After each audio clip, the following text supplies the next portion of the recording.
Interesting.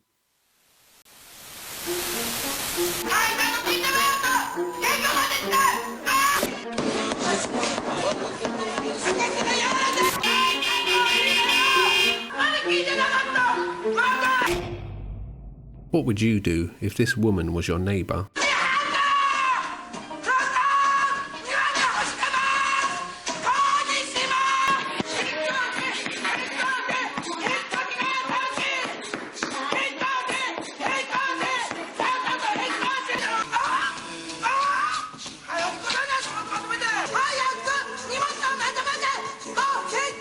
What would you do if your family, one by one, died a slow, agonising death?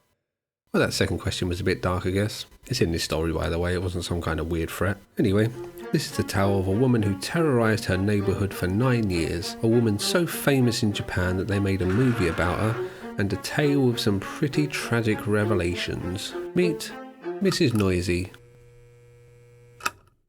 Our story starts in Hagarichio, Japan, a small unassuming town with a population of 18,774, a tranquil, quiet place where nothing much ever happens. Until 1996, when this tranquility was ripped apart by what would become the most well-known neighbour from hell in Japan. This is Kawahara Miyoko, and she really doesn't like her neighbours.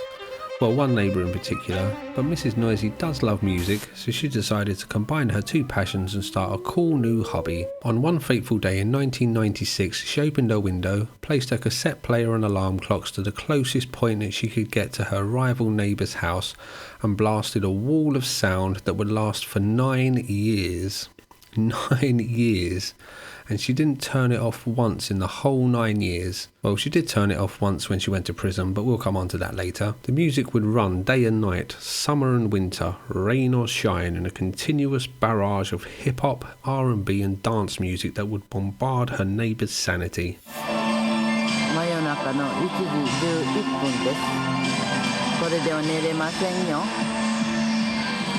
毎日がこうです。深夜3時16分です。すごい音です。すごい CD の音です。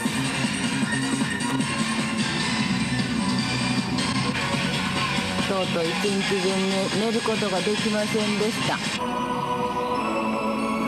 But it didn't stop there. She would also park outside the house of her hated neighbour and honk her car horn for prolonged periods of time.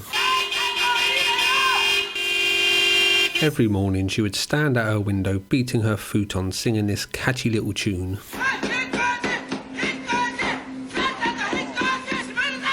She would also scream insults at passers-by, sadly without the catchy tune.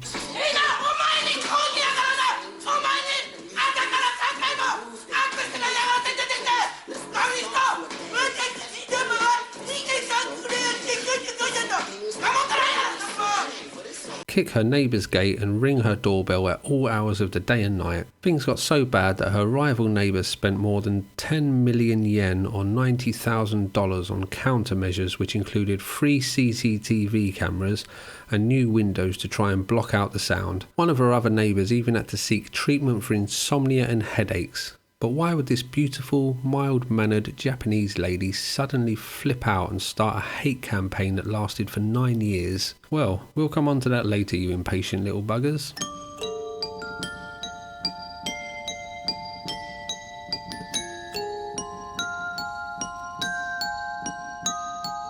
Mrs. Noisy rose to fame in 2005 when footage of her antics were shown on mainstream news channels all over the country. The story rightfully sparked the nation's curiosity, and soon she was everywhere, with the name Mrs. Noisy being coined. News reporters would go to her home, at which point she would scream and shout at them. Soon, TV personalities were jumping on the bandwagon and singing her little song. Anime would parody her.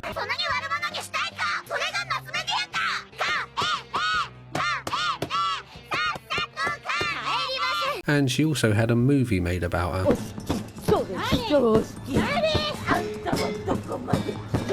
But it was the internet where she truly found her home, with many song remixes being done with her catchy little tune.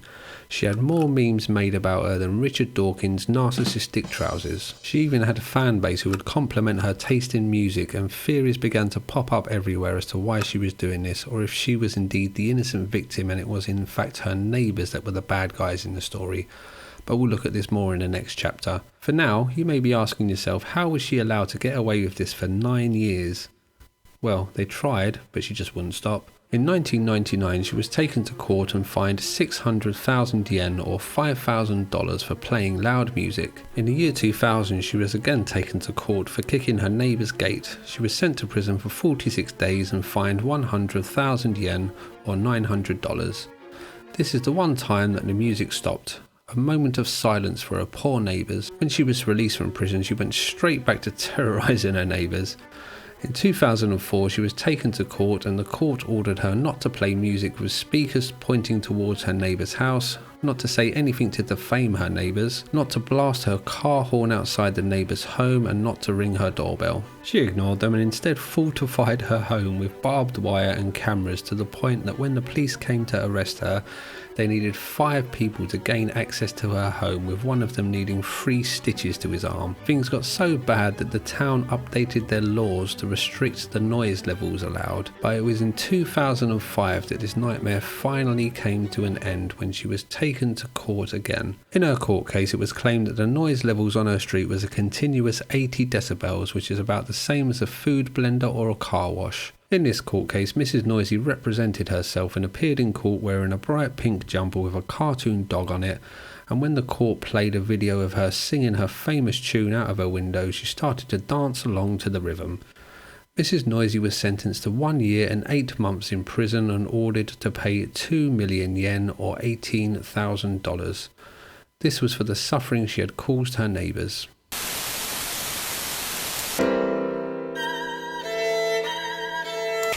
There are many different theories as to why Mrs. Noisy decided to embark on her loud adventures. Her rival neighbour claims that this all started when she put a lamp outside her home which Mrs. Noisy didn't like. Other people say this all started when her rival neighbour's kids hit Mrs. Noisy's car with a ball.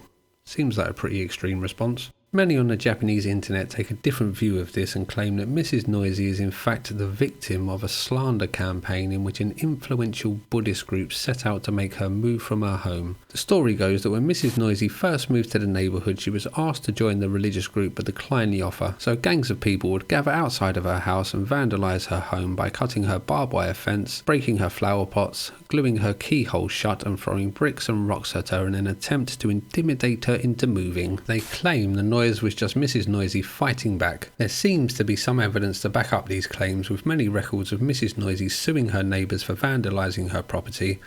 But if your neighbour was playing loud music outside her window for 9 years, I guess at the very least you would expect some vandalism against her. For me, the most probable theory comes from old Japanese paper publications. These state that at the start, Mrs. Noisy and her rival neighbours were on good terms and would even go out for tea with each other, and that Mrs. Noisy had a problem with one of her other neighbours at the time.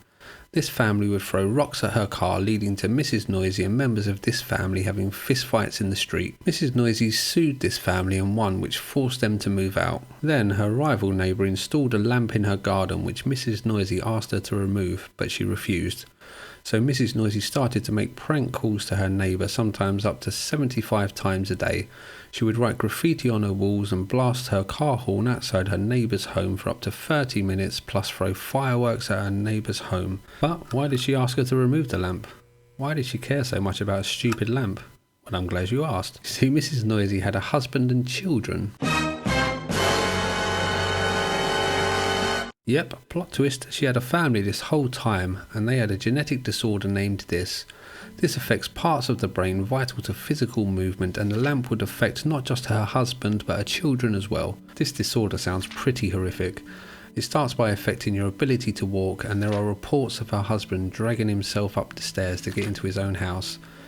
Then you stop being able to talk, then eat, then even breathe, which then kills you. Not very nice. Her family slowly died off one by one.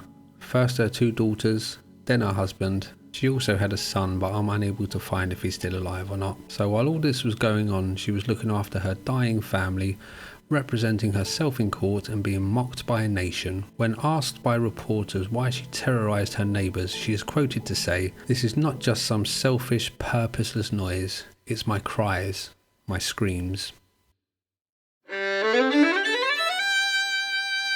Mrs. Noisy has been released from prison and no longer lives in the same neighbourhood.